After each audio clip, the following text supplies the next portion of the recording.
Hey guys, welcome back to the channel. Welcome to another video. It is that time of the week again. It is Premier League predictions time. Another round of upcoming Premier League fixtures is upon us this upcoming weekend as the World Cup break draws ever closer. The league is really starting to take shape. It is becoming really interesting throughout the entirety of the current Premier League table, and it's only going to get even more interesting as the games come thick and fast before obviously that World Cup in Qatar that is coming up in a couple of weeks now.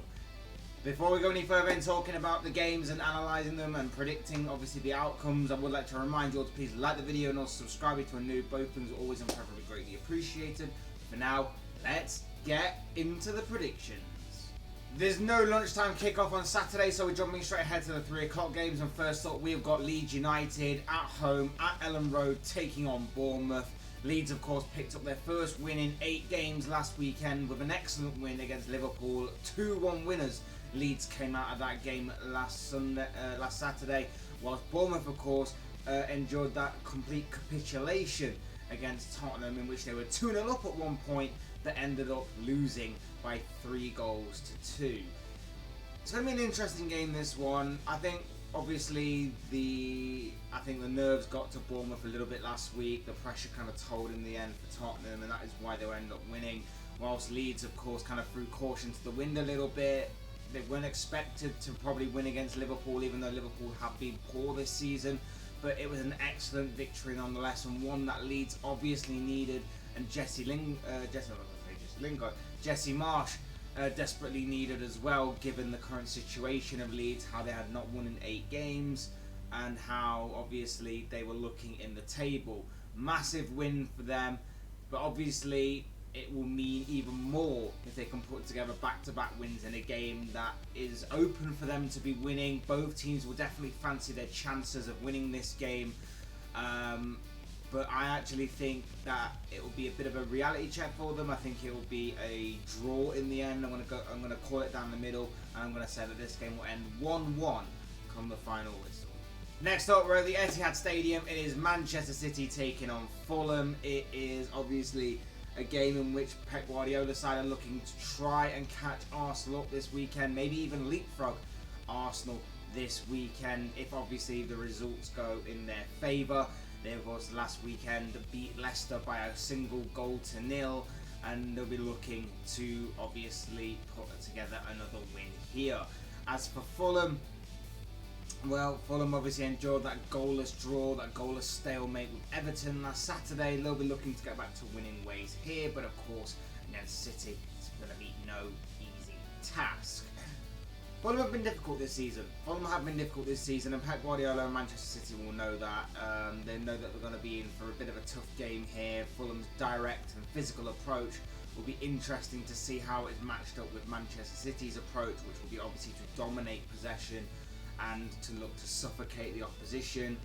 I don't know if Erling Haaland will be back for this game, but it will be interesting to find out. Either way, you still would expect City to somehow, some way find a way to win, and that is why I'm going to go for a City win, and I'm going to say that they come out of this game as 3-1 winners.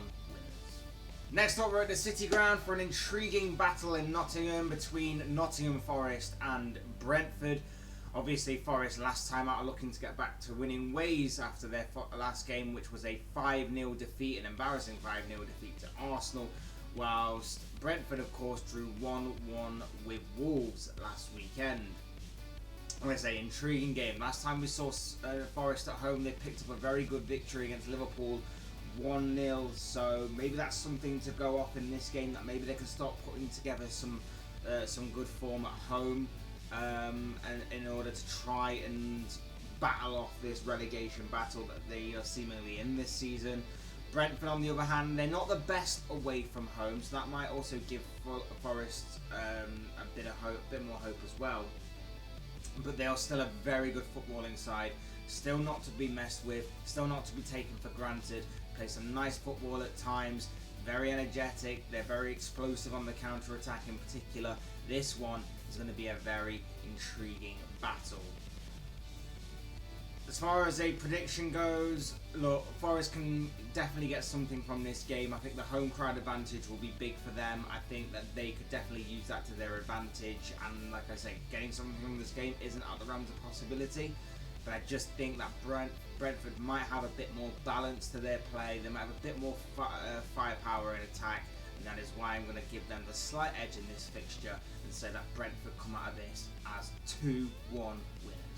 Next up, a battle at Molineux takes place between Wolves and Brighton on Saturday at 3 o'clock. This one's going to be an intriguing battle. You've got Wolves, of course, who drew 1-1 with Brentford last week and are in desperate need of points. You've got Brighton, who last week managed to completely sour the return of their former manager Graham Potter as the Seagulls ran riot against Chelsea by beating them by 4-1 in what was an exceptional day for Brighton and their supporters. Look, very intriguing battle. You've got a Brighton side who are still trying to find their feet under their new manager, of course. You've got a Wolves side who struggle to score goals. They're the lowest ranked scorers in the division, but have the team that can maybe cause some problems here for Brighton at times. It's going to be a very intriguing battle. It's going to be a battle that I think I will have to say will go in the favour of the away side. A draw isn't out the realms of possibility, but I think I'll just give Brighton the edge. Maybe that result last week might ignite something for this new manager at Brighton and for obviously the club itself, and that is why I'm going to go for a 2-1 victory in favour of Brighton.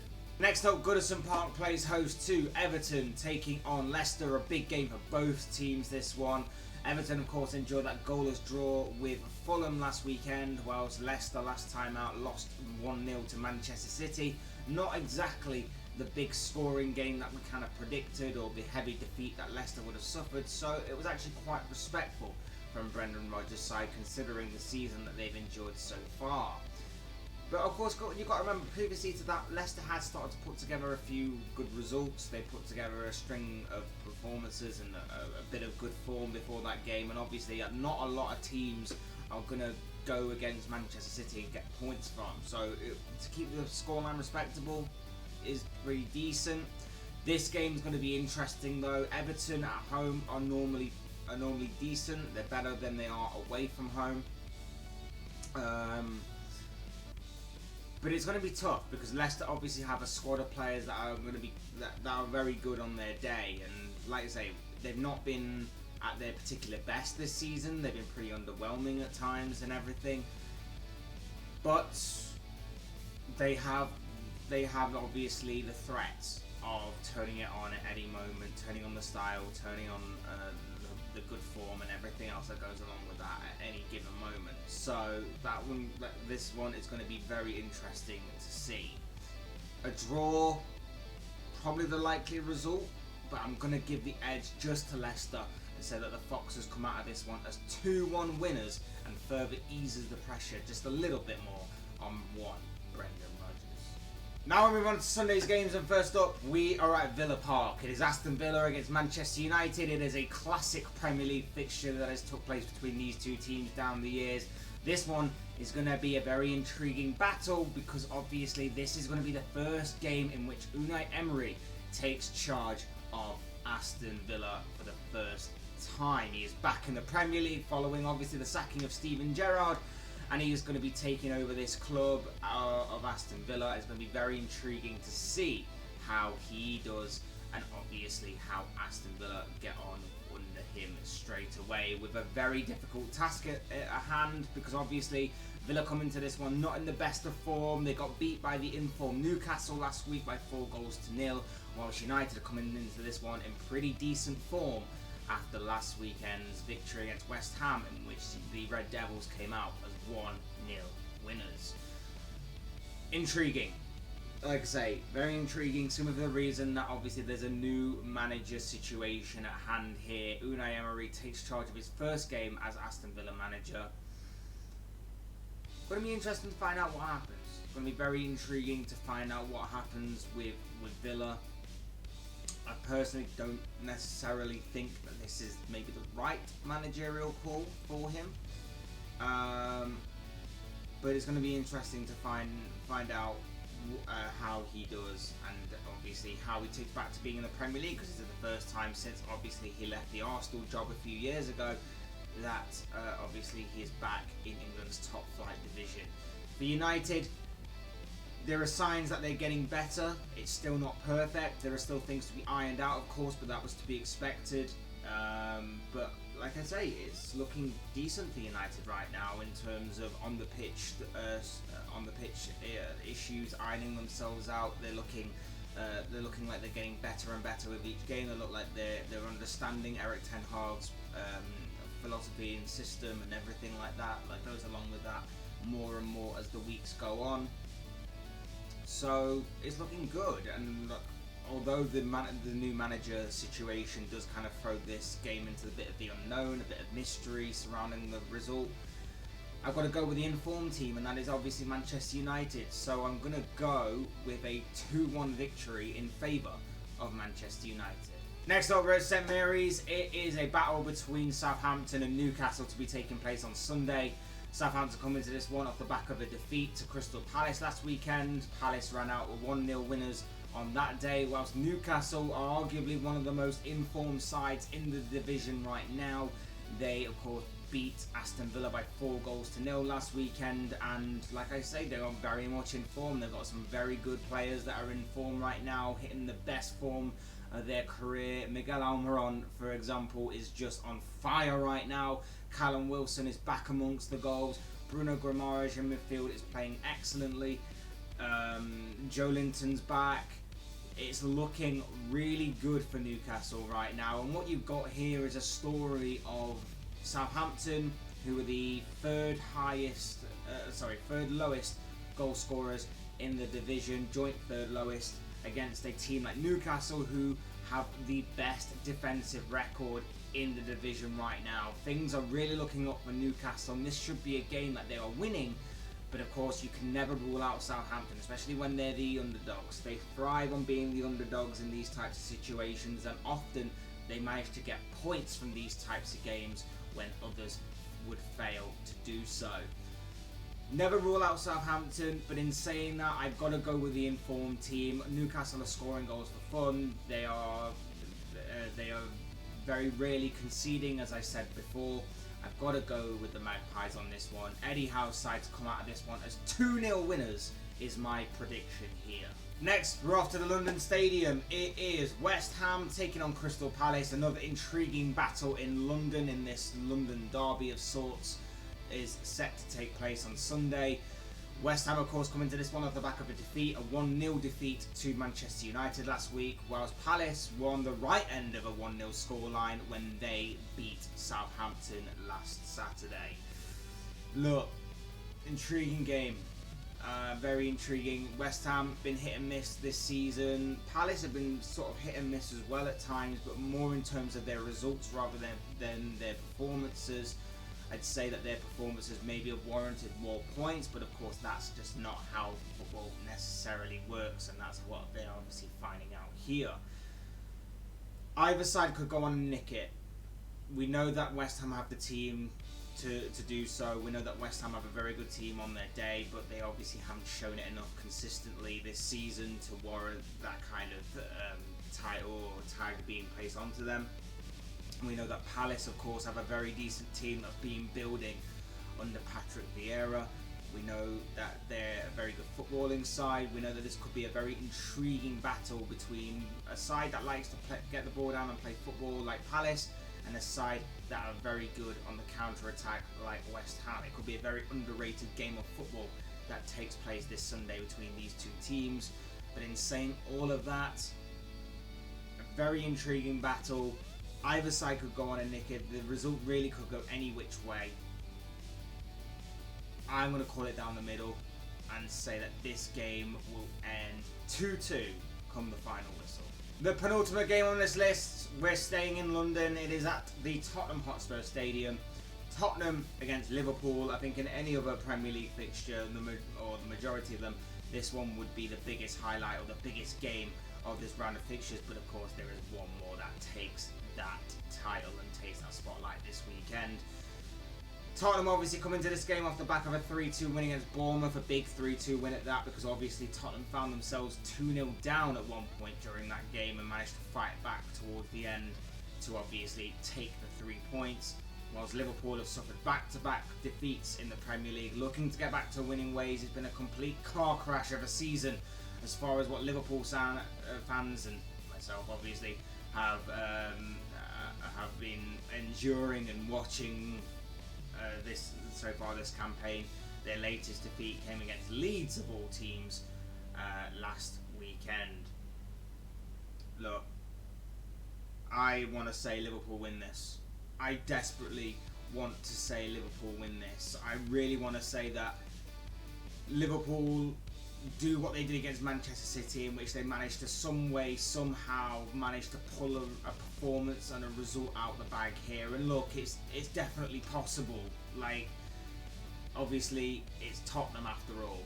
That should be enough for me to have a bit of confidence that maybe Liverpool can take something from this game, can take a result. But obviously games aren't won on paper. That's not how necessarily football goes. And with no away wins this season in the Premier League for Liverpool, it's difficult to see where that might come. And obviously Tottenham they're not entirely convincing, and I'll say it, and I've said it time and time again this season, I've not been entirely convinced by Tottenham, and I think last weekend they got a little bit fortunate, but at the same time they managed to still get the job done, and that is what I can see happening here. Obviously the Liverpool defence and midfield isn't at its strongest right now. The front line is obviously hit with injuries. Not making excuses there, I'm just stating the facts. And obviously, whilst Liverpool still have dangerous players and they obviously still can cause Tottenham problems, the likes of Salah and Nunez definitely can cause that Tottenham backline food for thought and plenty of issues. Obviously, at the other end, Liverpool have to try and keep Tottenham out as well. And obviously, against lesser sides than Tottenham, with a lesser firepower, lesser players than the likes of Heung-min Son and Harry Kane to deal with, Liverpool have found that difficult to achieve. So with that in mind, with the kind of players that Tottenham have, obviously with the kind of form both teams are in and everything, as much as I want to say that this game will end up being in Liverpool's favour, as much as I want to say that Liverpool will win this game, I've got to go with form. I've got to go with what my gut is telling me. And although I want to say that Liverpool win, although I want to say Liverpool may even get something from this game, I've got to go with a Tottenham win, and I think they'll just about edge it in the end, just because of previous one. So I'm going to go with a 2-1 Tottenham win, as much as I hate to say it. But on the flip side, the last time I predicted Liverpool to lose was against Man City, and look how that turned out. So maybe I'm doing this on purpose. 2-1 Tottenham is what I'm going for. And finally, in what I believe to be the biggest game of this round of fixtures, the biggest highlight of this upcoming weekend's Premier League games, it is blue versus red in London. It's a massive day in London anyway, isn't it, when you consider all the games that are taking place in London on Sunday. But this one obviously is the biggest of the lot. Like I say, blue versus red. It is Chelsea against Arsenal. It is Graham Potter against Mikel Arteta. A massive game in prospect here as Arsenal look to maintain their stance at the top of the table, and obviously Chelsea look to kind of strengthen their hand a little bit on a top 4 place. Big game, this one, between these two sides. Obviously you've got Chelsea coming into this game looking to get back to winning ways following that heavy 4-1 defeat to Brighton last week. Not exactly the return to Brighton that Graham Potter was looking for in that game, but they can obviously put things right with a big London derby victory here, if obviously that is to be the case, against an Arsenal side that obviously come into this one in pretty good form. They of course beat Nottingham Forest last weekend in that big and emphatic 5-0 victory there. They are of course top of the table. Things are looking very good for Arsenal right now. But of course, Manchester City are lurking over their shoulder, ready to pounce should they slip up. It's a massive game. You don't need me to tell you that. This one historically is a massive game. This one right now is a massive game. It is always going to be a massive game whenever these two teams meet. Very intriguing one at that as well. You've got Chelsea still slightly finding their feet under Graham Potter a little bit. They've had a very good start. I think the game against Brighton was their first defeat, I think, suffered by Potter and his side against an Arsenal side that obviously come into this one in decent form. They're playing some good football right now in the Premier League. They're playing some good, like I say, they're playing some good football. They've got some good performances under their belt. They've got some informed players, the likes of Martinelli, Jesus, who's pretty much doing a lot of things right now that are good, although maybe not necessarily scoring as many goals as what people thought he would. He's still putting in some very good performances. Partey is improving. There's a lot of improvements at Arsenal this season, and like I say, you may be able to see that on Sunday in terms of this game as well. In terms of how I think this game will go, look, it could go any which way. It genuinely could. Arteta and Arsenal have seemingly managed to find a way to get past Chelsea in recent years, but of course this is a different kettle of fish when you think that Graham Potter is now the manager of the Blues, so that could throw a bit of a spanner in the works. Chelsea obviously have some very good players. They'll be wanting to bounce back from that defeat last weekend. It's going to be a very intriguing game of football between two sides who would like to get the ball down and play. It could be a very, very good game of football to watch on Sunday. One I'm very intrigued to watch. Now, in terms of who I think will win, and a prediction, it could go any which way. I'm going to have to give the edge to Arsenal. Just form, I know like the two teams aren't very different in terms of form and everything, but I just think with the way that Arsenal are playing right now, the togetherness, the way that they've managed to conquer Chelsea in recent years as well, I think they'll just about edge this one, and which is why I'm going to go for a 2-1 victory in favour of Mikel Arteta's side. But of course, as I always say, these are just the thoughts, comments, opinions, predictions, feelings, whatever you want to call it, of this guy. I don't know what you guys think. What do you make of all of the games that are coming up this weekend in the upcoming round of Premier League fixtures? What are your own thoughts, your comments, opinions, but most of all, of course, your predictions, because after all, this is a prediction show on all of the games that are coming up this weekend. Also, fantasy football managers, who do you see having a good week, who do you see having a bad week, who are you putting into your squads, who are you taking out of your squads, all of that good stuff as well. Will be interesting to note in the comment section down below. I'd love to read all your thoughts, your comments, opinions, but like I say, most of all, of course, your predictions on all the games that are coming up this weekend. Otherwise, hit the like button on the way up, enjoy the video, subscribe if you're new, want to see more content like this. Both things are always and forever greatly appreciated, and as always, thank you all so much for watching and listening. I've been Fletch, this has been another Fletch Talks video, and I'll see you all again soon in another video.